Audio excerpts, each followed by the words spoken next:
જય જવાન, જય કિસાન, જય મુરલીધર। આપણે આજે દેવભૂમિ દ્વારકા જિલ્લાના ભાણવડ તાલુકાના કલિયાણપુર ગામ નેભાભાઈ દેવસીભાઈ કરમુર તેમની વાડી સરગવાની ખેતી કરેલ છે અને ત્યાં આપણે આજે રૂબરૂ સરગવાની ખેતી વિશે જાણવા અને જોવા ગયા તો ઘણું બધું શીખવા જેવું છે અને જાણવા જેવું છે અને વાવેતર કરવા જેવું પણ છે। તો મિત્રો, આ તમે જોઈ શકો છો કે આ સરગવો છે અને ઘણા વર્ષોથી આ નેભાભાઈ પોતે આ ખેતરની કાળજીપૂર્વક ખેતી કરી અને સારું ઉત્પાદન અને ઓછા ખર્ચે સારું ઉત્પાદન લઈ અને ક્યાંક ને ક્યાંક એક નવું આપણા માટે શીખવા માટે છે। આ વસ્તુ હકીકત છે, કારણ કે પોતે ઉંમરલાયક છે છતાં પણ પોતે ભાગમાં પણ નથી આપતા, જાતે મહેનત કરે, રાત દિવસ એક કરી અને ખેતી કરે છે અને હું ખાતર પણ સુપર અને ઘણી એવી માવજત કરે જે આપણી આગળ આનો અનુભવ નથી। એટલે એ તો આપણે નેભાભાઈના મોઢેથી વાત સાંભળશું। પણ પેલા મિત્રો, આ સરગવો તમે જોવ કે હું પોતે પણ નેભાભાઈને આજે છેલ્લા મારે 15 વર્ષથી એમને નાતો છે અને ઓળખું છું અને જાણું છું એમની ખેતી વિશે ઘણી બધી। એ માંડવીનું ઉત્પાદન પણ સારું લે, જીરાનું ઉત્પાદન પણ સારું લે। ઘણી વાર તો એની જીરું મેં જોયેલું છે 12 15 મણ સુધીનું ઉત્પાદન લીધું, પણ સરગવાની અંદર જે એની ઉત્પાદન લીધું અને જે એની ભાવ પણ ઘણી વાર એવી પણ બજાર ભાવ મળેલી છે કે આપણે કહીને કે ભાઈ આવું આપણે સાંભળ્યું ના હોય એવું ઉત્પાદન લીધું। તો આપણે નેભાભાઈને એના મોઢેથી સાંભળીએ કે નેભાભાઈ, તમે કેટલા વર્ષ ત્યાં સરગવો આવ્યો અને કેટલા વર્ષ ત્યાં આની માવજત કરો ને તમને શું ઉત્પાદન મળે ને શું તમને બજાર ભાવ મળે?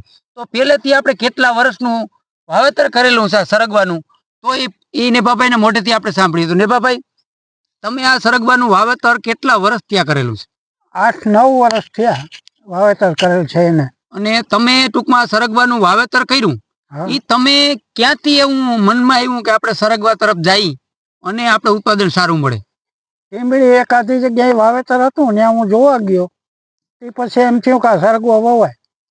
અને નેભાભાઈ, તમે સ્ટાર્ટિંગમાં વાવેતર કર્યું ત્યારે તમને પહેલું વર્ષ આનું ઉત્પાદન વીઘા લેવલે કેટલું મળ્યું હતું? એમ વીઘા લેવલે સારું એવું મળે, આપણે આ જે માંડવી કરતા વધારે મળ્યું પહેલું વર્ષે? હા, પહેલી વર્ષે। તો તમે આમાં ખર્ચમાં આપણે હિસાબ કરી તો તમે દેશી ખાતર કેવું ભરી શકો? દેશી ખાતર વધારે ભરવું પડે આમાં। વીઘે કેટલાક આપણે અટકર કરી તો આપણે દેશી ભાષામાં આપણે ખેડૂતને સમજાવવા માંગી તો એક વીઘામાં 2 ટ્રેક્ટર, 3 ટ્રેક્ટર કે 1 ટ્રેક્ટર? 2 ટ્રેક્ટર જેવું મેં નાખ્યું છે દેશી ખાતર। હા, દેશી ખાતર। તો મિત્રો, આ એભાભાઈ જે આપણે કહીએ છે કે વીઘે 2 ટ્રેક્ટર દેશી ખાતર, આપણે છાણ કહીને ગાયનું કે ભેંસનું છાણ, તેનું વાવેતર કરે છે અને છેલ્લા 8-9 વર્ષથી વાવેતર કરે। તો આમ ગણતરી કરી તો તમને સરેરાશ વીઘે ઉત્પાદન કેટલું મળે, કેટલા રૂપિયાનું? અને હિસાબ કરીએ તો માંડવીમાં માની લ્યો આપણે 30-35 હજાર કે 25,000 વીઘો મળતો હોય, તો સરગવાની અંદર વીઘે તમને કેટલા રૂપિયાનું ઉત્પાદન મળે? આનું કઈ નક્કી ન મળે, આ તો બકાલું છે ભાઈ, વધારે મળી જાય અને માંડવી થી ઓછું તો ના જ મળે। માંડવી થી ઓછી નુકસાની આપણે જાય જ નહીં, પણ એનાથી વધારે મળી જાય એમ। આમ નેભાભાઈ, આપણે અંદાજ કરી તો ઓછામાં ઓછું કેટલું અને વધારે કેટલું? હવે આ ગયા વર્ષે નબળું હતું એટલે માંડવી કરતા તોય સારું રહ્યું, અને 2 વર્ષ પહેલા આ 15 વીઘાનો સરગવો છે એમાં 20 લાખનો થયો હતો। વાહ!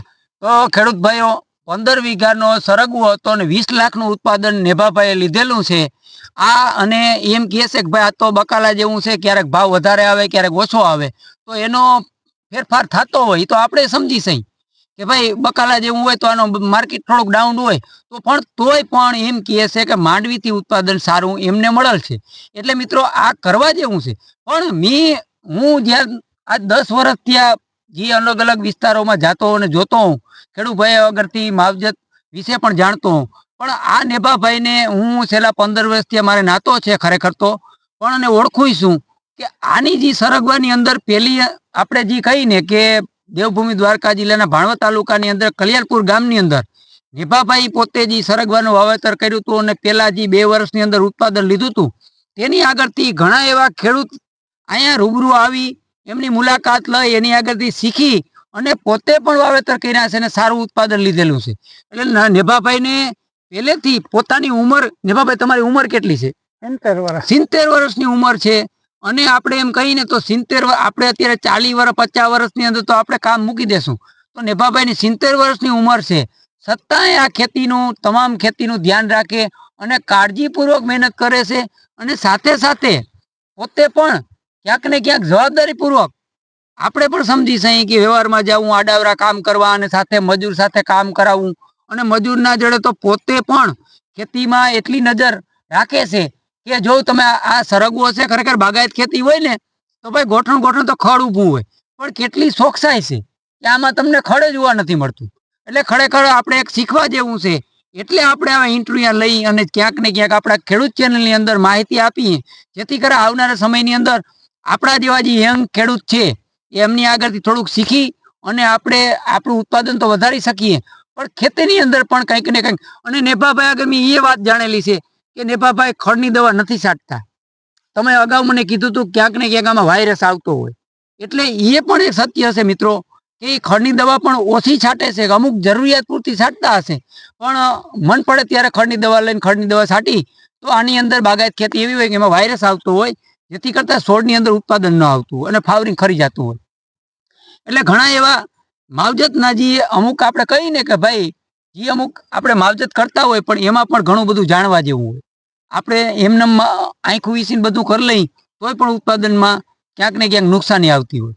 એટલે આ આપણે નેભાભાઈ આગળથી વાત સાંભળેલી છે કે આ સરગવાનું વાવેતર છે, પોતે મગફળીનું વાવેતર કરેલું છે, જીરાનું વાવેતર કરેલું છે, અને એમાં પણ સારું ઉત્પાદન લીધેલું છે. એટલે મિત્રો ક્યાંક ને ક્યાંક આપણે ઉત્પાદન તો લઈ શકીએ, પણ આપણી અંદર કાંઈક નવું કરવાની ઈચ્છા હોય અને મહેનત કરી શકીએ તો ખેતીની અંદર ઉત્પાદન સારું પણ મળે છે અને આપણે ખર્ચ પણ ઓછું આવે છે અને ઉત્પાદન સારું લઈ શકીએ એ આપણા ઉપર નક્કી થાય છે. એટલે આવા આપણે નેભાભાઈની મુલાકાત આજે લીધી છે એ ખાસ કરી અને તમને ક્યાંક ને ક્યાંક એક ઉદાહરણપૂર્વક અને માહિતી આપવાની કોશિશ કરી છે. આવા નવા વિડીયા આપણા ચેનલ ખેડૂત ચેનલની અંદર તમને વારંવાર અલગ અલગ વિસ્તારોમાં જઈ અને માહિતી ક્યાંક નવું હશે એની માહિતી લઈ અને તમારી સામે માહિતી આપવાનો પ્રયત્ન કરીશ. મિત્રો, આપણો હેતુ અને આપણો ધ્યેય એ છે કે આવનારા સમયની અંદર આપણે હવામાન વિશે તો માહિતી આપણા ચેનલ અંદર આપી જ છે, પણ એવા ખેડૂતની કોન્ટેક કરી જે અલગ ને નવું કરી અને ઉત્પાદન વધારી લઈ શકે છે એની આગળથી આપણે શીખી અને આપણે પણ કંઈક નવું કરી અને ઉત્પાદન વધારે લઈ શકીએ. તો નેભાભાઈ, આપણે નેભાભાઈની ખૂબ ખૂબ આભાર વ્યક્ત કરીશી અને ધન્યવાદ આપીશી કે જે એટલી ઉંમરે આ રીતે ખેતી કરી અને ક્યાંક ને ક્યાંક આપણે એક આપણે આમ કહીને તો ઓલી પેલા કહેવત નથી ભાઈ કે ગઈઢા ગાડા પાસા વારે, હકીકત છે મિત્રો. હજી આપણે ઘણું ગઈઢા વગર શીખવા જેવું છે. જે હું દેશી ખસ ખાતરા વિશે તમને હવામાનની માહિતી આપું ને, એ આવા જે આપણા પૂર્વજો છે ક્યાંક ને ક્યાંક મેં તમને કીધું કે મારા નાના 115 વર્ષ જીવ્યા, તો એવા ઘણા એવા આપણા જે ગઈઢા છે આપણા પૂર્વજો છે એની આગળ આપણે શીખીને તો હજી ઘણું જાણવા જેવું છે.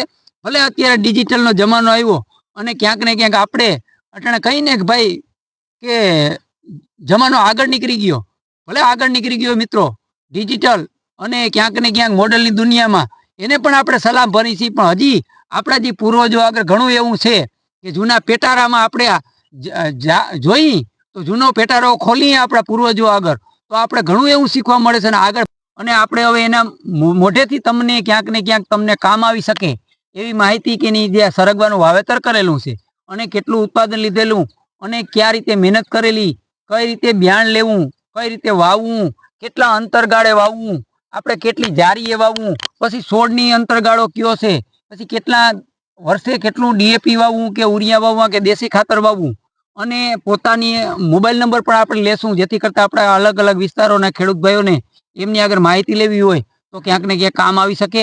એટલે નેભાભાઈ, તમારો જે આ સરગવો છે તમે કીધું ને કે 10 વીઘાનો છે, 9 થી 10 વીઘાનું વાવેતર છે, તો તમે આજે આપણે માની લો ક્યારાનું અંતર હોય કે આપણે જારી કહી કે ફૂટ કહી, તો આ જારીનું અંતર કેટલું છે? 120 10 ફૂટ, એટલે 10 ફૂટ મતલબ 10 ફૂટની પહોળાઈ થઈ ગઈ. પછી આપણે 16 જે વાવેતર હોય એ 8 ફૂટનો ગાળો, આપણે 16 to 16 જે વાવેતર હોય 8 ફૂટનું અંતર છે. એટલે મારા અંદાજ પ્રમાણે વીઘે નેબાભાઈ કઈ અટકર છે તમને વીઘે કેટલા છોડ આવે? વીઘે 150 ઉપર આવે. 150 ઉપર આવે. એટલે મિત્રો આ જે હતું આપણે વાવેતરનું, તો આપણે નેભાભાઈ આનું વાવેતર તમે કયા મહિનામાં કરો છો? પેલા આપણે સ્ટાર્ટિંગ વાવેતર કરવું હોય બીનું, તો આપણે કયા મહિનાની અંદર વાવેતર કરવાનું? દિવાળી પછી ગમે ત્યાં તમે વાવી શકો. ઝાડવું મોટું થઈ જાય હા, તો ઉત્પાદન વધારે આવે. દિવાળી પછી ગમે ત્યારે હોળી સુધીમાં આપણે આનું વાવેતર ઠંડી ઋતુમાં ન થાય, ઉગવો જોઈએ, ઉગી જાય એવી ટાઈમે વાવો. બહુ જાન્યુઆરીમાં બહુ ઠંડી પડતી હોય એટલે જાન્યુઆરી પછી ગમે ત્યારે ફેબ્રુઆરીમાં આનું વાવેતર કરી શકાય, કે થોડું ઘણું તપ પડતું હોય અને ક્યાંક ને ક્યાંક ઠંડી સામાન્ય હોય તો આનું ઉગાવવામાં વાંધો ના આવે. અને જેમ બને ફેબ્રુઆરી ને એન્ડ સુધીમાં વાવેતર કરીએ તો ચોમાસું આવે ત્યારે છોડ મજબૂત થઈ જાય, વડો થઈ જાય એટલે મજબૂત થઈ જાય. પછી સ્ટાર્ટિંગ વર્ષની અંદર નેભાભાઈ આપણે છોડ થાય ત્યારે આની સાઈડમાં કોઈ આપણે લાકડું કે ખોડવું પડે? કોઈ ના, કોઈ વસ્તુ અમે કઈ કરતા નથી. બરોબર છે. હવે ટૂંકમાં આમાં તમે પેલા વર્ષે જે ટેકમેટ કરેલું હોય તો તમે આમાં કોઈ ડીએપી એવું કે કોઈ કેમિકલ વાળું ખાતર વાપરો કે આપણે દેશી ખાતર જ વાપરો? એટલે ડીએપી વાવી. ડીએપી ચોમાસામાં વરસાદ વયો જાય અને ફાલ લાગવાની તૈયારી થાય તો ડીએપી વાવી. વીઘે વધીને 5 કિલો વાવવાનું, એનાથી વધારે નહીં વાવવાનું. વીઘે 5 કિલો વાવવાનું ખાતર કોઈ પણ? અને ઉરિયા કે એવું કોઈ વસ્તુ? ઉરિયા કોઈ દી નાખવાનું, નાઇટ્રોજન નહીં આપવાનું, નગર ફાવરિંગ ને થોડીક નડતર રૂપી થતી હોય ફાલ ના પકડે એવું. આનું જીરાની વેરી આનું પાન નાઇટ્રોજન લઈ લે છે. બરોબર. એટલે નાઇટ્રોજન ની કોઈ જરૂર જ નથી પડતી કોઈ દી. બાકી તો તમે દેશી ખાતર વધારે ભરો છો એટલે બધું વસ્તુ તો એમાં મળી જ જતી હોય. છતાંય આપણે જરૂર પડે તો 5-10 કિલો બીજું ખાતર આપણે નાખી શકીએ. વીઘે 5 કિલો વાવવાનું, એથી વધારે છોડ ન લઈ શકે. અને તમે આ જે હરગવો છે એને આમ તો જનરલ આપણે ફ્લાવરિંગ અવસ્થા આપણે ઉત્પાદન મળવાની વાત કરીએ તો પેલું વર્ષ વાવ્યું હોય તો આપણે કયા મહિનાની અંદર આનું ફ્લાવરિંગ આવે? એટલે માની લ્યો ફેબ્રુઆરી, આપણે દિવાળી પછી ફેબ્રુઆરીમાં વાવેતર કર્યું એટલે ચોમાસામાં કયા મહિનાની અંદર? 8 મહિનો શ્રાવણ મહિના અંદર ફ્લાવરિંગ આવે? ભાદરવા મહિનામાં ફાલ મળે લાગવા. પણ વરસાદ ન હોય તો, અને જો વરસાદ થાય તો આનો ફૂલ ને પાન બધું ખરી જાય તો મોડું થાય. એનું કોઈ સ્ટેટમેન્ટ કર્યાથી ફાયદો થાય કે કોઈ ફાયદો નથી? ના, વરસાદ હોય તો કોઈ સ્ટેટમેન્ટ કાયમ ના આવે આપણું. તો ટૂંકમાં આપણો કહેવાનો મતલબ ને તમારો કહેવાનો હેતુ એ થયો ને કે નેભાભાઈ કે જેમ પાછતરા વરસાદ ઓછા હોય તો આનું ઉત્પાદન વધારે આવે, અને પાછતરા વરસાદ અને માવઠા આવે તો ઉત્પાદન લેટ આવે. એટલે ટૂંકમાં શરૂઆતનો જે ભાવ હોય એ ભાવે થોડોક વીક થાય. એટલે આપણે ગણતરી કરીએ તો ઉત્પાદનમાં થોડોક માર આવે. એટલે મિત્રો ખાસ આજે એક સમજવા જેવી વાત છે કે ફેબ્રુઆરીની એન્ડમાં ગમે ત્યારે તમે સરગવાનું શરૂઆતથી વાવેતર કરો તો ભાદરવાની અંદર ક્યાંક ને ક્યાંક આનું ફ્લાવરિંગ આવતું હોય. તો ભાદરવાની અંદર ભાદરવો આહુ મહિનો, એ 2 મહિના એવા હોય કે એમાં બહુ વરસાદ થાય તો ક્યાંક ને ક્યાંક આપણે આનું ઉત્પાદન લેટ આવે તો આપણે જે શરૂઆતના સ્ટાર્ટિંગ ભાવ હોય એ ભાવ પાછા એ ભાવ રહેતા નથી, ભાવમાં ઘટાડો આવી જાય એટલે ઉત્પાદનમાં ઘટીએ. પણ તોય રિકવરી સારી અને ઉત્પાદન સારું મળે છે સરગવાની અંદર. વાવ્યા પછી આપણે મોળો વાવીએ ને, કપાસ વાવીએ તો અહીંયા હારી વાવીએ ને તો 4 મહિનામાં ફાલ આવી જાય. કપાસ આપણે વાવેતર કરીને આ કહેવાનો મતલબ કે આપણે જેઠ મહિનાની અંદર કપા ઓરવતા તો કપાસની હારે વાવી તોય પણ ઉત્પાદન મળે છે. 4 મહિનામાં ફ્લાવરિંગ આવી જાય છે અને ઉત્પાદન સારું મળે. પણ ટૂંકમાં આમ કહેવાનો મતલબ એ થયો નેભાભાઈ કે જેમ પાછતરા વરસાદ ઓછા હોય અને માપી મેળી વરસાદ થતા હોય, નુકસાની વાળા વરસાદ ના હોય તો પેલું વર્ષ પણ ઉત્પાદન સારું મળે. અને જો પેલું વર્ષ તોફાની અને વરસાદ બહુ હોય તો ઉત્પાદન ઓછું મળે. અને નેભાભાઈ ખાસ આપણે ઘણા મિત્રોને એ પણ પ્રશ્ન રહે કે આ જે સરગવો છે એની અંદર કોઈ વાવેતર બકાલું કોઈ વાવેતર કરાય કે ન કરાય? ન કરાય તો સારું. એમાં એવું છે, સરગવાનું પાણી ઓછું જોઈએ. આપણે બીજી વસ્તુ આમાં કઈ પણ વાવી તો એને પાણીની જરૂર પડે એટલે પાણી કાઢવું પડે તો સરગવાને નડે. સરગવાને ઓછામાં ઓછું પાણી સરગવાને જોઈએ, 15 થી 20 દી સરગવાને પાણી જોઈએ. સમજાઈ ગયું મિત્રો. ખાસ આ વાતે પણ એક નોંધ કરવા જેવી છે કે આમાં બકાલું કે કોઈ મગફળી કે બીજું કોઈ શિયાળુમાં આપણે વાવેતર કરી તો ન કરવું જોઈએ. એનું કારણ એ છે મિત્રો કે સરગવાને છે ને પાણી બિલકુલ જોતું નથી, અને બીજું વાવેતર કરી તો આપણે વારંવાર પિત્ત અને સુફર અમુક નાખવા પડતા હોય એટલે મિત્રો ક્યાંક ને ક્યાંક સરગવાનો ફાલ છે એમાં અસર થાય. આ નેભાભાઈનું કહેવાનું છે. અને ખરેખર આ વસ્તુ સમજવા જેવી છે. ઘણા મિત્રોને મેં એવું પણ જોયું છે કે બાગાયત ખેતી હોય એમાં બીજું ત્રીજું આ તે વાવતા હોય, જેથી કરતા આમાં ઉત્પાદનમાં ક્યાંક ને ક્યાંક ખામી ઘટાડો આવે. એટલે ઘટાડો આવે છે એટલે ઈ પણ નુકસાની છે. એટલે ખરેખર તો બાગાયત ખેતીમાં બીજું કઈ વાવેતર ન કરવું જોઈએ, આની એકની જ માવજત કરવી જોઈએ જેથી કરતા આપણે પૂરું ઉત્પાદન મળી શકે. તો નેભાભાઈ હવે કોઈ પણ આપણા ખેડૂત ભાઈઓ છે, તમારો માની લ્યો કે આ સરગવો છે, હું પણ મારો પણ જોયેલો છે. અને શરૂઆતમાં તમે જે પહેલું વર્ષ વાવ્યું હતું અને બીજું વર્ષ ને ત્રીજું વર્ષ 2 વર્ષ તમે ઉત્પાદન સારું લીધું, મને પણ ખબર છે. અને આ ભાણવડ તાલુકાની અંદર ખાસ કરી અને આપણે કલ્યાણપુર ગામની અંદર જે મોડપર અને કલ્યાણપુર વચ્ચે તમારી વાડી છે, એમાં તમારો ક્યાંક ને ક્યાંક ડંકો હતો. આ પણ મેં પણ સાંભળેલું છે કે નેભાભાઈ સરગવો આવ્યો છે અને પુષ્કળ પ્રમાણમાં ઉત્પાદન લીધું. જો કે અત્યારે તો આપણે હજી ક્યાંક ને ક્યાંક માંડવીના ભાવ સારા છે અને માંડવીની ઉત્પાદન મળે છે અને સાથે જીરા ઘઉં ઉત્પાદન સારું થાય. પણ તમે જયારે સ્ટાર્ટિંગમાં સરગવો આવ્યો હતો ત્યારે એવા માંડવીના ભાવે નહોતા, ઉત્પાદન નહોતું મળતું. પણ તમે ત્યારે મારા અંદાજ પ્રમાણે મેં સાંભળેલી વાત છે કે વીઘે તમે 1,10,20,000 સુધીનું ઉત્પાદન લીધેલું હતું.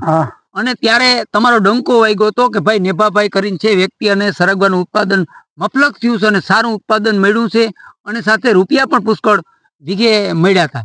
એટલે તમારા આ જે વિસ્તારની અંદર તો તમને ઓળખે છે.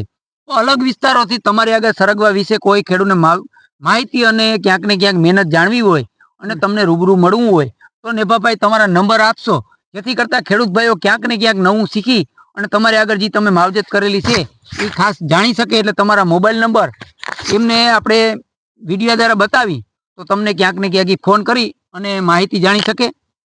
તો આપણે હવે નેભાભાઈના મોબાઈલ નંબર એ પોતે એના મોબાઈલ મોટેથી બોલશે. મિત્રો, ખાસ ભલામણી છે કે કંઈક નવું કરવા ઈચ્છતા હોય અને ખેતી કરવી હોય તો પહેલા આપણે ગમે એ ખેતી વિશે જોયું હોય તો એમને કોન્ટેક્ટ કરી રૂબરૂ માહિતી લઈ અને પછી આગળ વધવું જોઈએ. તો હવે નેભાભાઈ, હું એમના નંબર બોલી દઉં. પોતે તો અભણ છે પણ ખૂબ ખૂબ ધન્યવાદ એમનો કે આપણા ભણલ ગણલ કરતા પણ ક્યાંક ને ક્યાંક ખેતીમાં ડંકો વાગ્યો છે એમના નામનો. તો હવે એમ નેભાભાઈના નંબર છે મિત્રો 78 743 76 497. તો ફરી મિત્રો હું એક ટ્રાય કરું, તમને ઇંગ્લિશમાં નંબર બતાવું. 7874376497. એટલે મિત્રો આ નેભાભાઈ નેભા દેવસિંહ કરમુર જે દેવભૂમિ દ્વારકા ભાણવડ તાલુકાના કલ્યાણપુર ગામના ખેડૂત પુત્ર છે અને એમની સાથે મને ખૂબ ટાઈમ આપ્યો અને સારી ક્યાંક ને ક્યાંક મને માહિતી પણ આપી. એમનો ખૂબ ખૂબ આભાર. હવે આપણે આ વિડીયો અહીંયા પૂરો કરી. જય જવાન, જય કિસાન, જય મુરલીધર.